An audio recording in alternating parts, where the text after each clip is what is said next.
सिटीअ जी ठगनि जे टोले खे फ्रॉड करण वारनि खे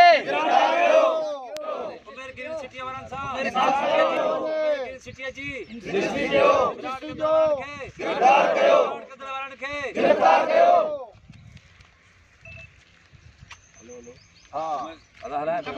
ठगनि जे टोले खे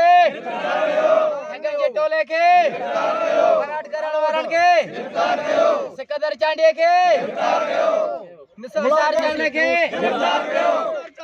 गिरफ़्तार कयो। ठगनि जे टोले खे फ्रॉड करण वारनि खे ठगनि जे टोले खे अमेरिकन सिटीअन जे छा मसलो थियो आहे?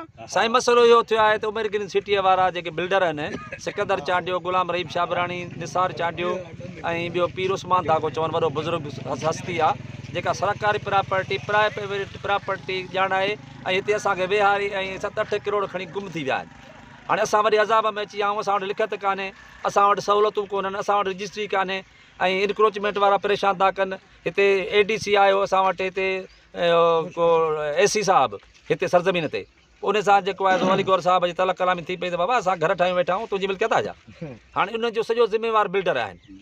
असांजो चवणो आहे त हिननि ग़रीबनि सां जेके कॉलोनी वासी आहिनि हिननि सां इंसाफ़ कयो वञे, हिननि खे रजिस्ट्रियूं करे ॾिनियूं वञनि ऐं ज़रूरी जेके सहूलियतूं लिखियल आहिनि हुन में एग्रीमेंट में जेके शर्त लिखियल आहिनि उनखे हू पुराओ कनि त असांजी हीअ बेचैनी ख़तमु थिए, वरन हीअ असांजो एहतिजाज अञा वधंदो। असां मरण घड़ीअ ताईं बि हिन शइ खां न हटंदासीं, चाहे सुप्रीम कोर्ट ते वञिणो पए, चाहे जेल वञिणो पए, पर असां हिननि खां डिॼूं कोन था। हीअ चांडिया आहिनि पर को मसइलो कोन्हे, जेको आहे सो असां इंसाफ़ थींदो। असां इंसाफ़ जी हर मुमकिन कोशिशि ताईं असां जेको आहे सो हीअ जदोजहद जारी रखंदासीं।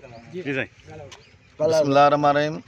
जीअं त असां हिन गर्मीअ जे टाइम ते एहतिजाज कयो आहे त असांखे मजबूरी आहे त रजिस्ट्री नथी ॾिनी वञे ऐं जेके मालिकाना हक़ आहिनि जिन दोस्तनि खे अञा निशान न मिलिया आहिनि उन्हनि खे नथा ॾिना वञनि ऐं खोड़ सारा मसाइल आहिनि हिन उमेर ग्रीन सिटीअ में जेके उहो जेको फ्रॉड कंदड़ टोलो आहे पैसा खणी भॼी विया आहिनि, हिन महिल ताईं ज़ाहिर न आहिनि।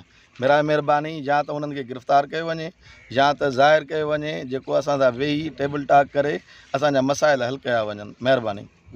साईं आऊं अली गौर सोलंकी हिन उमेर गिरी सिटी रहण वारो ऐं असां जेके फ्रॉड करिया आहिनि सिकंदर चांडियो, अब्दुर्रहीम शाबराणी, अहिड़ी उस में गर्मीअ में असांखे मजबूरी आहे जो असां हिते बीठा आहियूं, जेको रोडनि ते निकिता आहियूं। असांखे पन्नू बि न ॾिनो आहे, सखूं हिननि फ्रॉड कंदड़ पराई ज़मीनूं अलाए किथां जी का ख़बर ई न आहे, किथां आया पंध ईंदा। हाणे टुटियुनि में अल्टस कार अलॻि अलॻि आहे, हाणे लभनि कोन था। महिरबानी करे MP MLA जेके हद जा असांखां वोट वठो था, महिरबानी करे हिन फ्रॉडनि खे गिरफ़्तार करायो, असांखे हीअ क्लियर करे ॾियो त असांखे हर शइ मिले। हीअ जेको आवाम सभु परेशान आहियूं, पन्नू बि न आहे, अञा वेठा आहियूं। असांखे गवर्नमेंट तंग थी करे, इनक्रोचमेंट कम थी करे, अञा के चवंदा भई असांजी प्रॉपर्टी आहे। हाणे असांखे कहिड़ी ख़बर त हीअ डायरेक्ट 4 साल ॾोकड़ खाइनि था, 4-5 करोड़ूं खाई आहे हिते। हिकिड़ो टूटीअ में लहे, वरी ॿियो टूटीअ में 4 नौकर, 5 नौकर। असांखे ख़बर ई त भई हिननि सिकरी कई आहे, पर हे फ्रॉड करे असली जेके ॾींदड़ आहिनि उहे बि फ्रॉडी आहिनि।